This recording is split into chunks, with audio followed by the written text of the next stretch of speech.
No, I was saying I just want to have a conversation with you now because I feel like, we got halfway into it and we're starting over, but now it's just like, huh. Now I feel like I know you a little bit. Now I feel like I can just have a conversation with you. Yeah. But these questions matter because they were like, your answers were so amazing. So the audience now that's tuning into this podcast is going, what the heck are you talking about? But ladies and gentlemen, we've had this amazing, wonderful conversation and getting to know more. And she actually taught me the pronunciation of her name because I made it up and I was way off. I'm going to try it now. Fine. I'm going to try it now. Okay. Aniedu. No. It's quite close. Aniedu. Aniedu.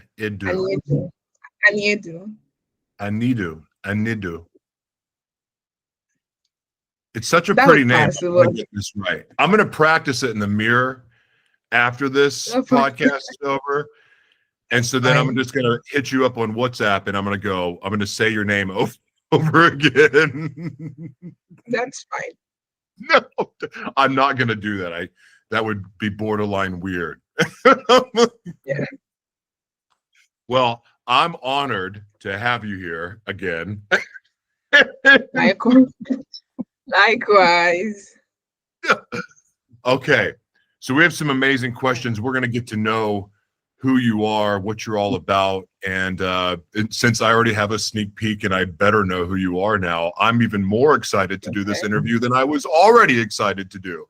And I want to tell you this, and I'm not going to repeat. I'm not going to repeat what I told you at the beginning of the last time we tried to record. But from day one, the very first meeting that we were all in, Hult Prize with the rest of the board of governance, there was a few people that just stood out to me as world changers and people that I could feel something different in them. And I'm not going to say the other people's names, but you were one of those people. And so I was really, really, really looking forward to this interview. So I'm glad that we're finally getting the opportunity, because I believe the impact that you have obviously is you're a very important figure in Nigeria and the work you're doing there, but really you are a true world changer. And I think the impact that you're going to have, not just on your fellow Nigerians and Africans, but also people all over the world. You have a very powerful message, and you're an exceptional leader. And I'm truly, truly honored to have you here today. Thank you, Joshua.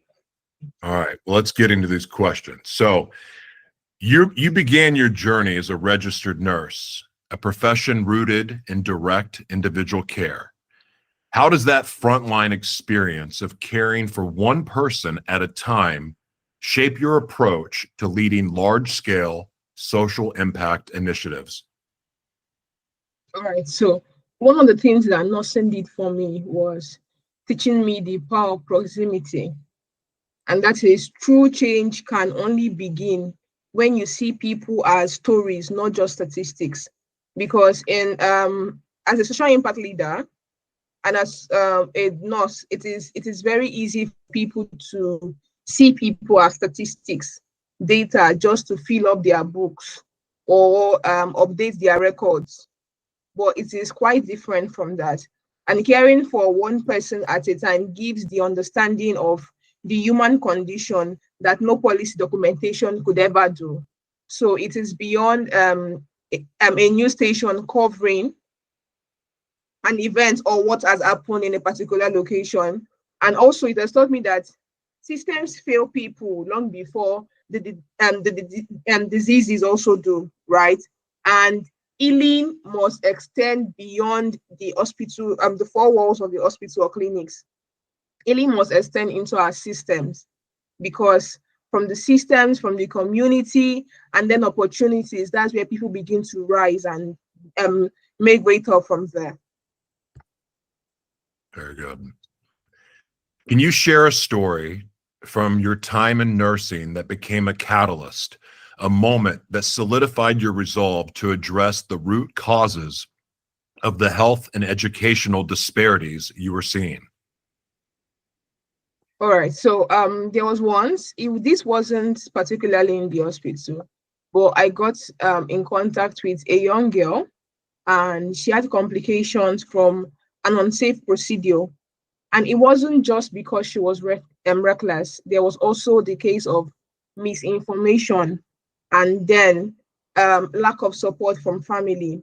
And that was a moment that I would say shaped my perspective of things, right? Because it was not just treating the symptoms now, it was me trying to confront the silence. And that was when I decided that, oh, I'm going to strategize, not just administering care as a nurse, but to heal the systems and then also heal the female body. Yes. There's a couple of things in your answers that have stuck out to me, and because I kind of know that you're passionate about this, but it's easy to say that it's easy when you read someone's bio and they talk about their passion for storytelling. It's easy just to say that. However, in your answers, you actually see the true power of storytelling. It's not a surface level thing. Can you talk about, and this is not, I don't even think this is on the questions that I have planned, but can you talk about why storytelling is so important to you? Like, because it's beyond surface level, you know, like, oh, storytelling's an opportunity and yay, I can earn money doing it. No, there's a deeper reason why that I believe in too, and it's clear you do too. Can you share that, please? All right. So apart from being a nurse and then a social impact leader, I'm also a content writer and a content manager. So I write for brands. And for storytelling, I think being at the forefront of a pandemic or a crisis opens up your heart to so much that you would want to convey across to your audience, right? And it is beyond writing the words. It's more of conveying emotions. That's why storytelling exists, to put you in someone's shoe, to put you in Aisha's shoe, that this girl has been here, this girl has seen this, and we can do better about it. So that's why I think storytelling should take the forefront of advocacy, even, because storytelling is the I would say it's the transmitter of information. And I believe that with storytelling, everyone has the opportunity to experience what people go through. Yes. So, in one of the things that you just said, you talked about during health crisis, the media, which is a storyteller, has been used to, the media can be used to create feelings, obviously, but it can also be used to sway the public opinion, to get people to believe something. And the problem with that is the power right now that of the media lies in the hands of a few people. So you imagine that kind of influence that can be had over people, because when you have the power of the airwaves, you have the power to control, to tell the vision, television, programming. It all makes sense, right? Okay. But the reason why storytelling matters to me, and also to you in a different way, I want to say this, is that we have the same power to tell stories that the powerhouse media companies have. And when we see something that doesn't feel right, we see news being reported about our own community by other news outlets that may not be true, we have a responsibility, because we have the power of media in our hands now, to report, to share stories. And the cool thing about storytelling is that it can be authentic, truthful storytelling has more power than made up, created stories. And so when we take that power, if we see things in our own community and we also see something on the news that may be completely different, we should report it. We should talk about it. But more importantly, outside of that, storytelling is a powerful vehicle for us to educate people on, like, hey, you know what? Maybe we're not so different. We deal with a lot of the same things people do. It can bring people together. I dare say that storytelling is one of the most, if not the most powerful tool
to actually express our opinions and then convey informations to people.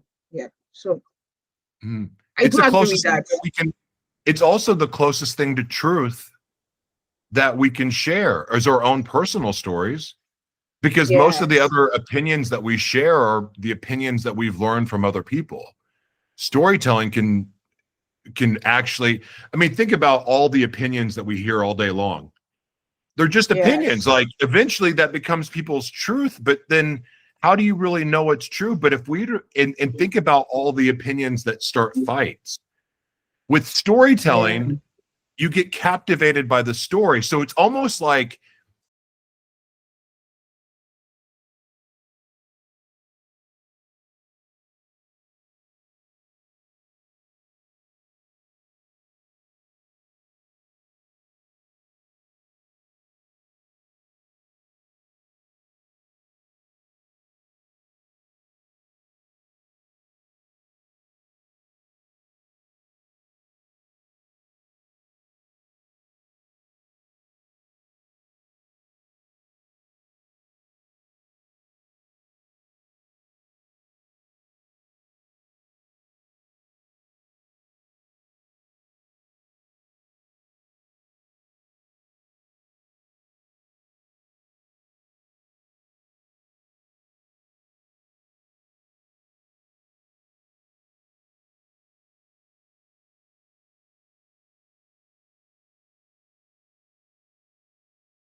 even if you're offended by the story or you don't like the story, the fact that that may be a true story, you're more likely to go, wow, that's really interesting. I didn't see it from that perspective. And there can be a sense of understanding and maybe forgiveness and maybe healing can begin. Anyway, I'm going to go off on a tangent, but I've heard you talk about storytelling without actually saying it a few times, so I wanted to throw that out there. Thank you for your answer. Fine. Okay. Yeah, thanks, Joshua. Mm-hmm. The name of your nonprofit is the Well Woman Initiative. Going beyond clinical definitions, what does a well woman truly mean to you? All right, so ideally what anyone would say if you ask them what the term well woman means to them is, the first thing they will say it means someone that is old, right? And which is very much correct. But in the sense of the well woman initiative, like I said earlier, I like to call it the Trinity of transformation, right? Now that means there's a woman that is not just healthy in her body, but she's also confident in her mind. She's educated in thought, and then she's empowered in choices. So she has the ability to make good or bad choices for herself. Most times, I trust my women, it's good choices, right? And wellness for women is merely just the absence of disease. It is the presence of dignity, of opportunity and a voice to ensure that women don't just go to school, they do not just access healthcare, but then they are given the opportunity to thrive as an actual being. Yes. So that is what a well woman means to me. Someone that thrives holistically. What was the specific moment or observation that led to the founding of the Well Woman Initiative? What gap did you see that you knew you had to fill? All right. So I grew up in the northern part of Nigeria, and it was a life-changing moment because I could see some of my colleagues or some of my fellow schoolmates who had to leave school to get married, who had to leave school to have children, who had to leave school because their parents could not afford it. Some had to leave school because they became ill and they could not just simply afford healthcare. So therefore, if they cannot afford healthcare, they cannot afford school. And that was something that stayed with me up until I grew up. And growing up, I still saw younger children around me who still went through that same cycle. And the thought of what can I do differently came. And it's opened up my mind to bigger things. Or what can I do? And that was when the idea of starting a non-profit for fellow young girls and women, not just to ensure that they go to school or they access healthcare, but then to cover these two things and then still present them with opportunities to thrive and live as all humans. That was when the idea for the Wellman Initiative came about. Yes. Your Dream, Learn, Become educational drive was a massive success, impacting students across 2 states in under 2 weeks. Can you take us behind the scenes of that incredible effort? What was the biggest challenge and what was the most rewarding moment? All right. So our Dream, Learn, Become educational drive was a whole lot, right? Because we had a benchmark to impact 500 students. And one of the major challenges that we faced was securing funding and then finances, of course, because you can impact more when you have access to funds. And that was a huge challenge for us, trying to reach out to people, trying to we had a GoFundMe, we had a donation link where the public could donate and all that. So that was a huge challenge, but I'm certain we overcame that. Then something else was also logistics, because we had to move across 2 states for this particular event. And it was difficult moving resources across states while ensuring that every child was seen. Now we went beyond the idea of just reaching those children. It was not just, oh, we are trying to reach 500 students. That was not just a number for us.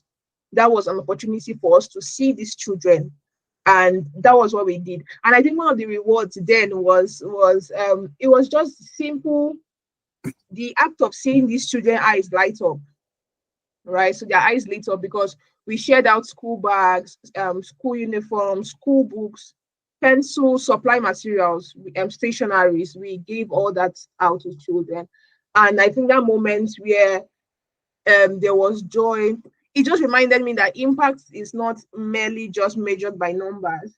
It is also by the footprint and the spark you leave behind. Yes. Thank you. Such a good answer. As a zonal head, excuse me, as a zonal head for the Hult Prize, you mentor young innovators. How do you guide them? How do you guide them to build solutions that are not only clever and entrepreneurial, but also deeply empathetic and sustainable? All right. So one of the things I tell young people I mentor is that innovation without empathy is disruption without direction. So you cannot be an innovative leader if you do not understand what the people you are leading are going through, if you're not empathetic towards them. And that is you are exploding without having a direction of what you're doing. That's one major thing I tell people I mentor and young organizations I work with. Now, the first thing we do is simply the idea that we start with people. It is beyond numbers. I think that's one thing I'm very passionate about. Impact is beyond numbers. Start with people, like they are actual people that need our actual help. So start with people, what their pain points, what is their dream, what is the context of their problem, and then build ideas around that respect humanity in as much as you want to solve their problem. So yeah, that's our Hult Prize innovators, to lead with empathy and then sustainability, of course. Can you share an example of a youth-led innovation you've supported through the Hult Prize that gave you a profound hope for the future? All right, so I am the zonal head of SDGs in the southern part of Nigeria, and I've worked with an organization, a small team rather, that worked on education of young children in public schools about the sustainable development goals. And of course, the first thing I would pinpoint, and I did pinpoint, was the sustainability. It is not enough to speak to children. It is not enough to disperse information verbally. How would you ensure that in the next 5 weeks, in the next 10 weeks, in the next 1 year, these children still remember what you said? So it was a very fulfilling moment watching them merge their compassion with ingenuity, right? And that was when I realized that if we had more people as these teams come up to ensure that not just education alone, but innovation, to ensure that their minds equipped, trust me, Africa will be great again. Nigeria will be great again. Yes. That's it, Joshua. No, I know. I'm just, I'm processing what you said because I'm so excited about coming to Nigeria for the first time, getting to work virtually with Nigerians for the last 10 years has been one of the more special things of my life. Just the people, the heart, the soul, the spirit of the Nigerians I've been able to work with. And so to hear you say, you know, to making Nigeria great again, it's hard not for that moves me, because one of the things that I have appreciated most about the Nigerians I've worked with is the fact that they're the best stewards like good stewards of what they're blessed with. In other words, instead of pointing at what they don't have, they focus on what they do have and they make the best of it. And I've seen that over and over and over again with all of the different meetings I've been in, the training, courses, everything. And I'm blown away by it. And so I was a little bit moved when you said that, even though I'm not Nigerian, although I think I have like 1% Nigerian in me, but I don't know for sure. But I don't know, but it still is moving to me because I know to some degree how bad Nigerians want it. And when the infrastructure that is necessary gets to Nigeria, watch out. Watch out. Yes. So I'm excited. And it's also because of leaders like yourself is why Nigeria is going to be, it already is a special place, but it's going to be, I think it's going to be, it's going to have a huge impact on the rest of the world moving forward, I believe. So, all right. So you are a fierce advocate for ending child marriage in Africa. For our global audience who may not grasp the full scope of this issue, can you explain why this cause is so critical to unlocking a continent's potential? All right, so concerning child marriage, it's one of the discussions I hold dear to my heart because I've seen it happen and I would not want to see that happen over and over again. Now, for concerning child marriage is not just a cultural issue. Now, it is an economic, health, and human rights crisis. It is, I dare say, a pandemic, right? And every girl that is forced into marriage means that there is a dream that has been deferred. That means our economy is weakened, and it means that we have compromised our future. Because when we protect a girl's right to choose education over early marriage, we are not just saving her, but we are saving generations to come, right? And according to the United Nations, is it the United Nations? There was a report I read once online, and it was concerning a statistics of, for young girls that the more they stay in school, the more likely it is for an economy to thrive again. So I think concerning child marriage, the more this issue persists, the more our economy weakens. Yes. You are passionate about that. Your whole energy changes talking about. Yeah.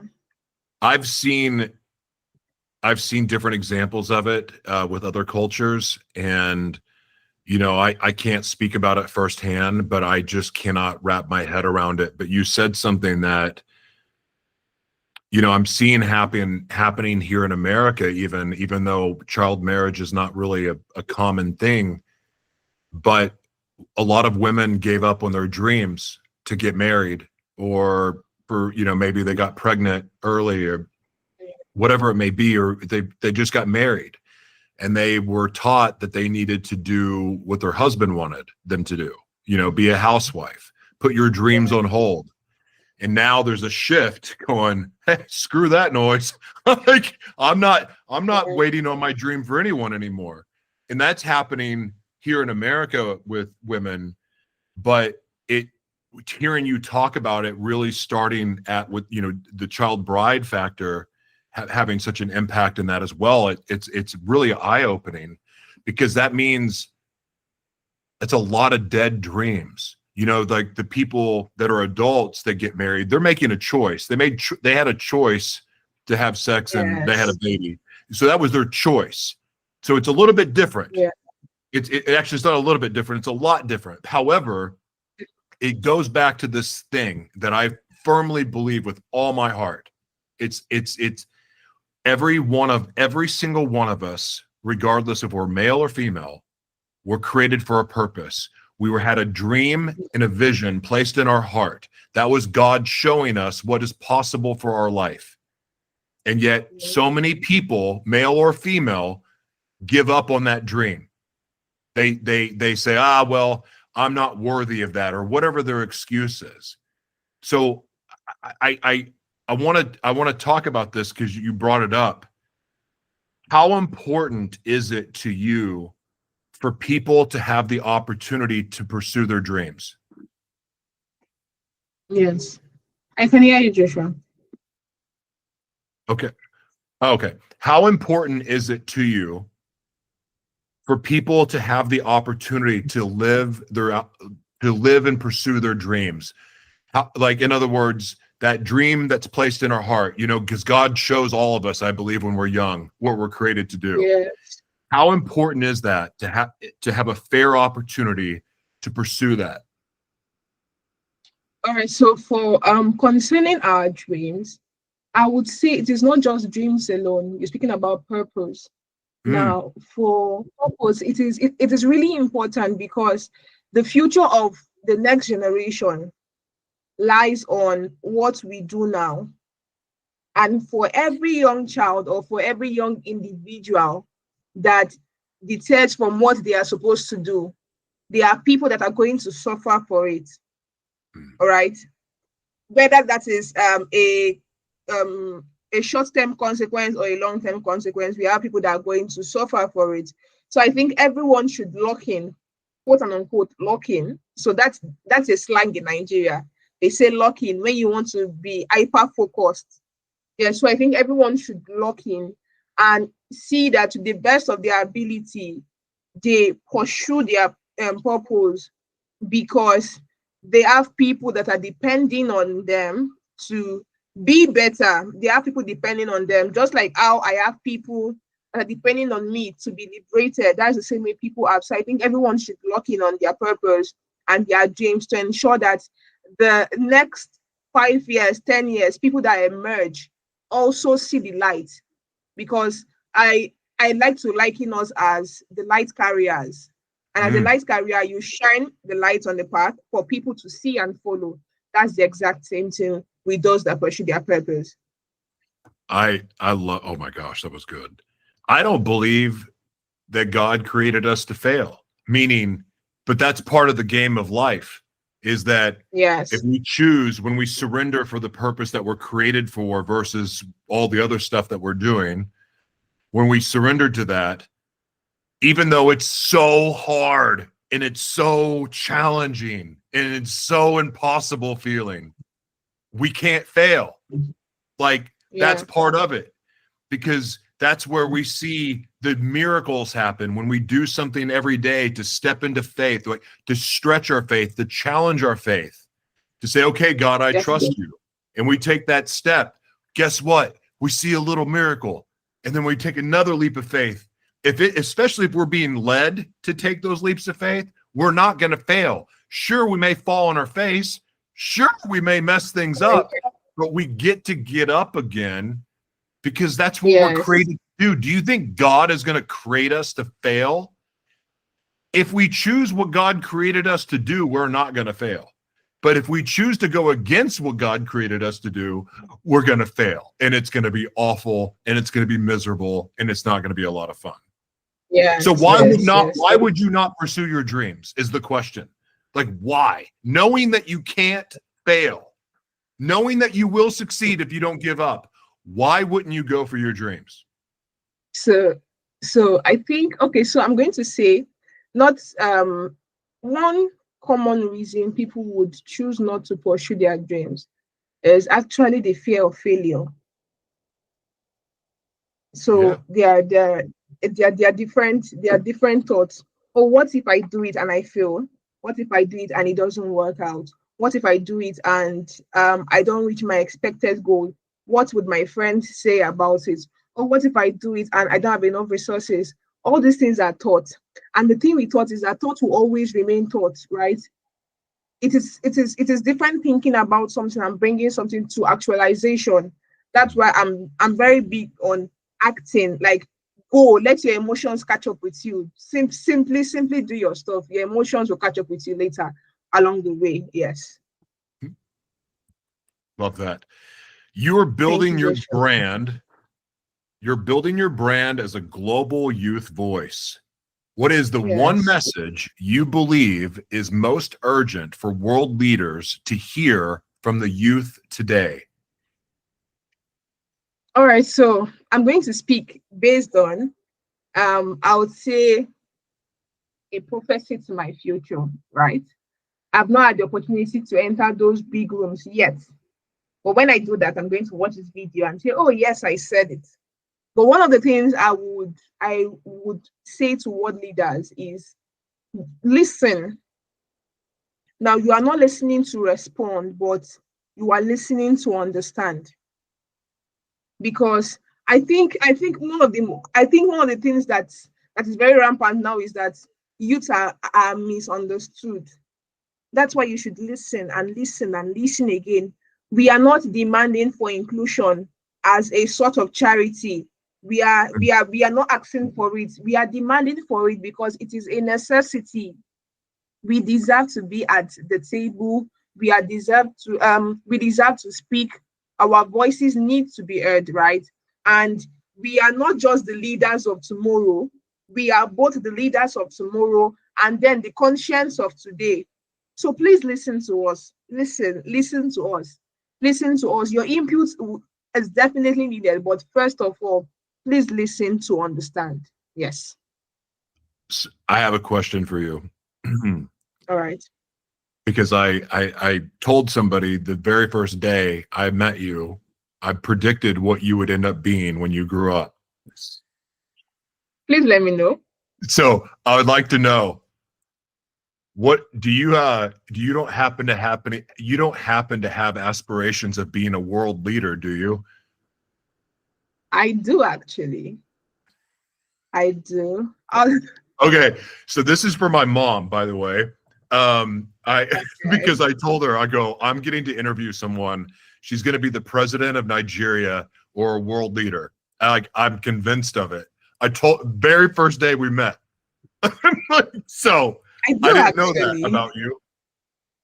I do. Yeah. I would for a possible career path, I'd love to be seated at the United Nations, making decisions making decisions. I mean, holding conversations, not just holding conversations, but also leading conversations for young girls and women and children in Nigeria and Africa as a whole. Yes, that's an aspiration.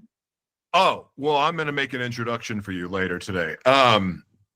Because Thank you. we share this in common. That's Yes. because if you're going to make changes on behalf of the people that need it most, you need a seat at that table. Like, you can't, Yes. it's the most important table for us to sit at, really. So Yes. makes me so happy that you said yes, because I believed it with all my heart that this is what you were going to do. All right. Thank you, Joshua. This is not about me. This is about you. Okay. As a global youth ambassador with Their World, what does that platform enable you to do, and how does it amplify the voices of the communities you represent? Okay, so working as a global youth ambassador for Their World has been super amazing. And so far, one of the things that we are big on is early childhood education. And it has given me the opportunity to bridge local realities with global conversations, because I would say I'm standing in the midst of the local and the global. So it has given me the opportunity to provide a bridge to link both of them together. And it has allowed me to experience, listen, and also tell stories from the rural classrooms to bigger rooms where decisions are made. And lastly, it gives a reminder that statistics are human beings. Statistics are human stories without wearing the numbers. So for every 5 persons that are injured, for every 5% that is written on a book, it means there is actually human beings behind the numbers. So it has opened up my mind and that amplified my voices concerning that.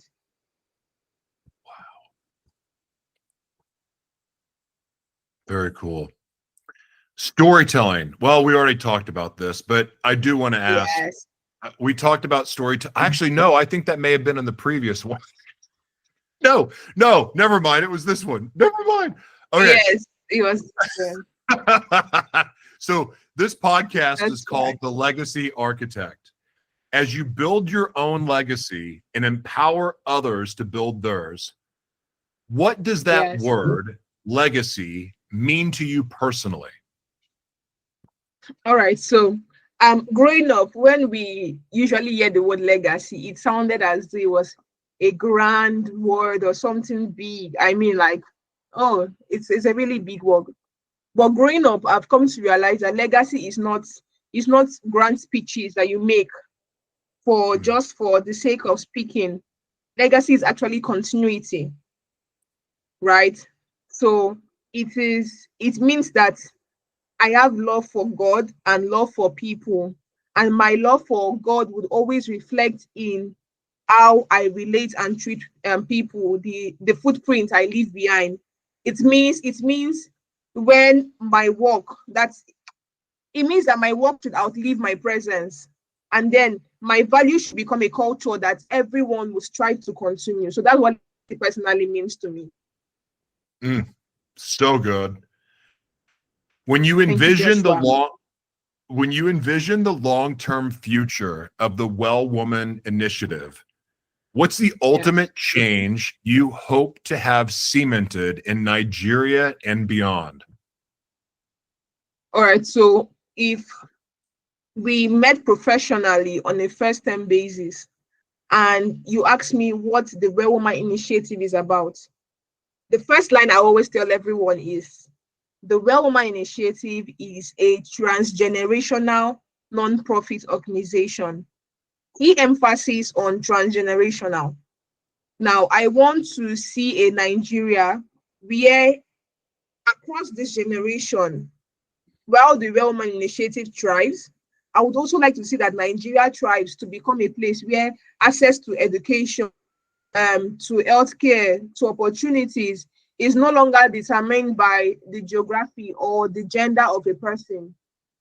Mm, I would love to see that the Well Woman Initiative actually becomes a national reality for everyone and everybody, irrespective of tribe, culture, gender, geographical region whatsoever. And it is not just an organizational name. So that's what I aspire to see as a long-term change for both Nigeria and the Well Woman Initiative.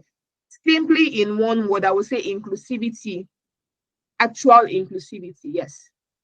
mm, I love it. Thank you, Joshua. Who is a woman, either in your personal life or a public figure, who has been a major source of inspiration for you? All right. So that question, thank you. I'm really excited to talk about it. Yay. I think this is the first time.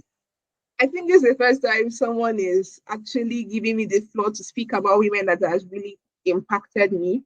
So I'm not going to speak about one because that's going to sound unfair. I'm going to speak about a couple of women. Yes. The first person is my mom. Mm, My mom has been she was the first person that introduced me to the term impact and change. So my mom is the first person that influenced my thought process and my mindset concerning impact and change. Another person I would say is Dr. Mrs. Ngozi Okonjo-Iweala. Yes, growing up, that was I would say my superhero. That was my superhero then, and now, yeah, it's still running. Right? She opened my mind to the world of possibilities. mm, That you can be anything, you can do anything, and just listening to her have conversation, awesome conversations, occupy rooms that you would never think of is really amazing. We also have Miss Efe Johnson. I follow her on social media. You should check her out. She's doing amazingly well. And that was one person that I simply by looking at her and then going through her socials and seeing her digital footprint to some extent, what she put out there answered some questions for me. And the last but not the least is Miss Ada Unduka Oyom. Yes. She also runs a non-profit called She Code Africa. And just like I say with Epe Johnson, just going through what she has done and seeing the impact she has made our non-profit is also something that pushes me to do more, to be more, to strive and just be a better version of myself. Yes. So these are a few women that have impacted me greatly. That's you could have said 10 people the way that you so gracefully expressed your gratitude for them. I love that. I have a few heroes myself like that. So that's really, really cool. What is a book, film, or even a piece of art that has fundamentally influenced your perspective on social justice? On social justice. All right. So not social justice per se, but there's a current book I'm reading, right? And it is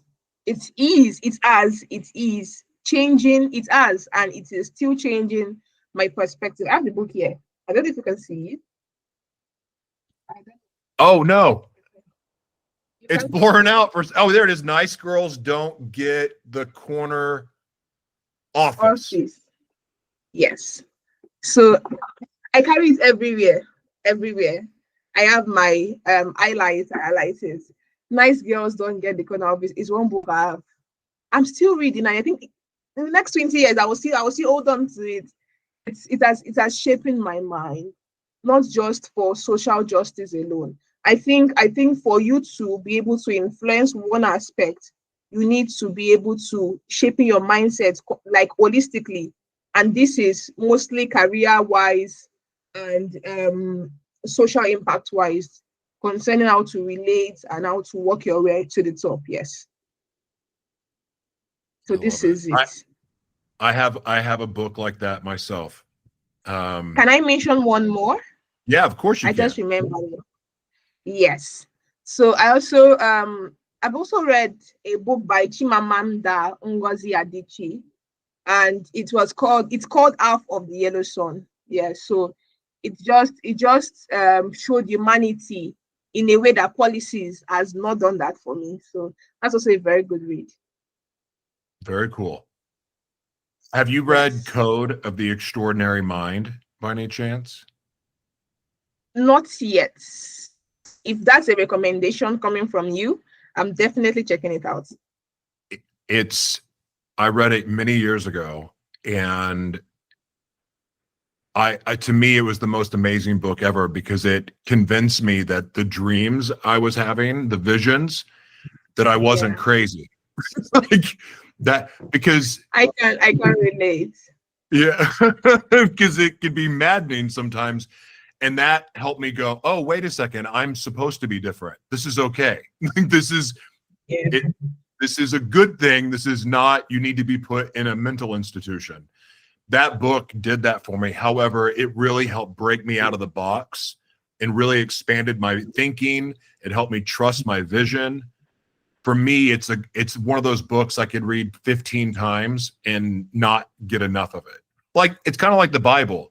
No, it's not like the Bible. It's completely different than the Bible. But it's what I'm like, as far as being a treasured book, something that I go to, that book is amazing. So, highly recommend it. Alrighty. I will check it out. Okay. So this one should be fun for you. If you have the opportunity to collaborate with any organization other than the UN or individual in the world to advance your mission, who would it be and why? You excluded the one, United Nations, but that's fine. No, because you already said the United Nations, and I already know that because that would be my answer too. So you have to come up with something new. Yeah. Another organization I would love to work with is Malala Fund. Yes, Malala Fund. Do you know them? No, would you spell it, please? Malala, Malala Fund. Malala Fund, okay. Yes. I think it is mostly because they understand that sustainable change is built at the intersection of grassroots action and global policy. And they're also very big on education of underserved young girls although I think they are worldwide, yes, but their sole countries, I think Afghanistan, but I would love to collaborate with them because I've seen that they understand, we share similar visions, and I would love to work with people that really understand my vision and where I'm going to. Very cool. Yes. Very cool. I think I've told you this before, but if I can be of any assistance, kind of in the same way that I help Hult Prize, but with your initiatives, let me know. Because Yeah. I believe in what you're doing. I think what you're doing is important. And if I can help elevate y'all's message, count me in. All Yeah, right. thank you. Listen, I've asked you all the questions I'm going to ask you. And I've Yeah. thoroughly enjoyed getting to ask you these questions. But what I would like to do is give you the opportunity to promote anything you want to promote, and then also have the final word where you can share anything on your heart. You can say something funny, you can sing, you can tap dance if you want. I don't care. But either way, the floor is All yours. You right. get the last word. All right. So there are a few things I would love to promote. First of all, my non-profit is open to work with any other non-profits that is open for collaboration, expansion, not just Africa per se, even on the global stage. We are very much open. We solely focus on sustainable development goals, 3, which is good health and well-being, 4, gender education, quality education, and 5, gender equality. So we're open to collaborations. I'm also, I think I mentioned it in the course of this interview, I'm also a content writer and a content marketer. Yes, I currently work remotely. I'm open to working for other brands as a content writer. If you're looking for the perfect person to use storytelling to amplify your brand's vision, to amplify your marketing, I am your go-to person, yes. And lastly, I can share my portfolio if you want. I can share my portfolio with you if you'd love that. And lastly, I would like to speak to everyone that would want to start making a difference but do not know how. The most important thing I always tell people is start from where you are. Use what you have. You do not have to have the grandest of tools to make an impact or make change. Yes, change begins with noticing. So as soon as you notice something, choose not to look away and actually influence and implement change. Yes, that's it. Thank you very much, Joshua. You're a very good host, you know, right? You're very kind. I can't have the last word though. Yes, yes, You're yes. very I, sweet. I, I, I do. But you're very good host. Thank you very much for having me on the Legacy Architect.